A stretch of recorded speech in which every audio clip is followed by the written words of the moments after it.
Hey everyone, my name is Angela Ramirez. I'm a citizen journalist here in Colorado Springs, and today I'm going to be doing a video about the mask mandate that has come on our city council agenda for tomorrow. I've written an open letter to the city council to oppose the measure, and I'd like to read that to you guys. That way, maybe if something like this happens in your state, you have a template to use. Um, Also, throughout the letter, I've linked sources so that everybody can see where the data that I'm presenting comes from. So that said, I'm going to go ahead and get into the letter. It is to the representatives of Colorado Springs City Council. It's come to my attention that the City Council will be deliberating on the implementation of a mandatory mask mandate for Colorado Springs, despite only 35 hospitalizations and 4 deaths in El Paso County for the month of July. That's per El Paso County Public Health's data. During the month of June, there was 31 hospitalizations and 21 deaths. For comparison, in 2019, El Paso County had roughly 81 deaths per month from cancer alone. Despite being marketed as a safety measure, a mandate of this nature is an attack on the people of Colorado Springs' constitutional and healthcare freedoms. It will be treated as such by the Colorado Springs citizens with the connections, time, and resources to litigate in court if necessary. This is not a plague. This is not a plague. This is not such a deadly disease that it warrants the imposition of legislative mandates. A mask mandate is a blatant legislative overreach that hampers freedom of the health choices and constitutional rights to travel freely. It does so while simultaneously ignoring the comprehensive scientific data attached that shows wearing masks are not considered effective at preventing viral contraction or transmission. Furthermore, many studies show that wearing a mask on a regular basis is more harmful to the human immune system than not wearing one. The erosion of freedom and healthcare choice. I am flatly against wearing a mask after conducting my own research. A mask mandate directly erodes my freedom of choice regarding how I choose to protect my health.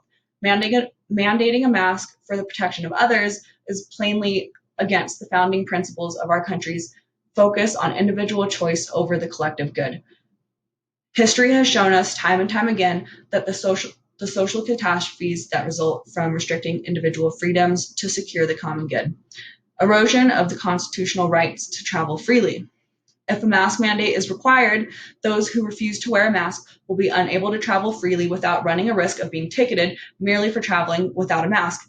Quite simply, this is an erosional attack on the constitutional right to travel freely. Inconclusive data on the effectiveness of masks. Studies show masks can actually be harmful. Multiple studies have shown over and over again that there is inconclusive evidence to prove that face masks can prevent viral transmission of influenza, which is larger than the COVID-19 virus. Scientific data is not a substitute for logic and critical thinking. As useful as scientific data can be, the reality is that science has long been used as a prop for corporate profit and politics. This point is readily illustrated with the manipulation of science to support the longevity of the tobacco industry and the sugar industry, in which both scientists and politicians were manipulated to preserve the interests of big industry. The fact of the matter is that mask mandates are an incredibly politically charged topic with very little conclusive evidence showing that they're actually effective. In times of conflicting evidence, logic and critical thinking should be prioritized. Deciding to impose a mask mandate is a legislative bias towards science that implies mask wearing is effective while completely ignoring the multitude of data that suggests otherwise. Thank you for your time and consideration of the points above. And then I sign off. So I want to go over the sources that I used with you guys because I think sources are really important when discussing topics like this. So if you guys were to go to my blog, it's thenomanzone.com, and you can read the letter. You can actually go through and review every source that I've cited. I link them right next to every claim that I make. I always use a hyperlink to the source so that you can kind of go through and actually read the sources that I'm citing as I cite them. So the first one here is the data for El Paso County's COVID hospitalization and death rate for the month of July. So here we only have 35 hospitalizations and 4 deaths in all of El Paso County for the month of July, and that's per El Paso County's own public health data. So there's source one. Then I go on to say that during the month of June, there was 31 hospitalizations and 21 deaths. For comparison, in 2019, El Paso County had roughly 81 deaths per month, and that was just from cancer alone.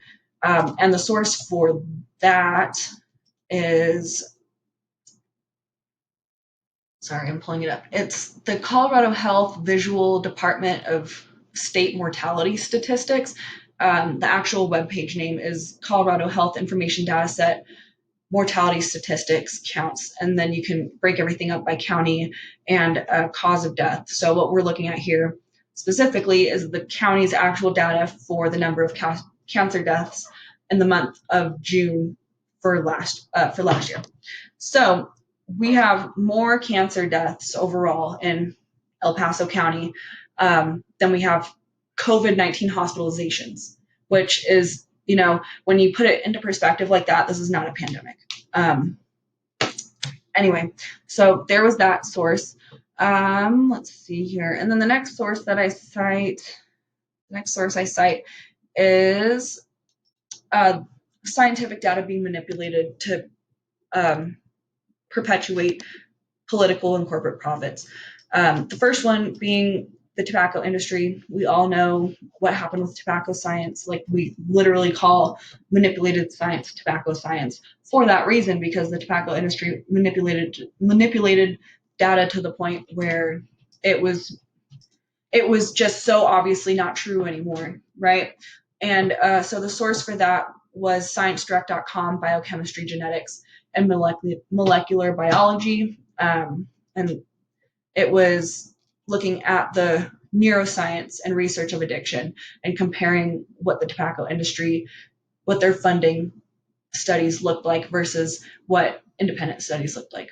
So there's that source. And then if we were to go to the sugar industry is really interesting, because the sugar industry actually paid off Harvard scientists and multiple other scientists to point the blame at fats instead of sugar in regards to heart disease and other chronic illnesses, which is how we got things like margarine and, I can't believe it's not butter. All those fake butter foods, those are all because of the sugar industry pointing the blame at fats, when actually, 50 years later, we realize it was all a lie. So I think things like that are really important to consider when we're talking about controversial science.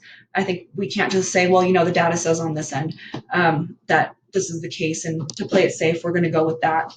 I don't think that historically that's been the case. That's been a good route, and I don't think that that's a good route today. So anyway, that was my open letter to the Colorado Springs City Council. I hope you guys enjoyed it. If you wanted to use it as a template for writing to your own city council, feel free to. You can get it at thenomanzone.com. And it's an op-ed, obviously, it's an opinion editorial. It's called Open Letter to Colorado Springs City Council, COVID-19 Mask Mandate. Anyway, hope you guys have a good day. Thanks for watching, and we will see you guys soon. Bye.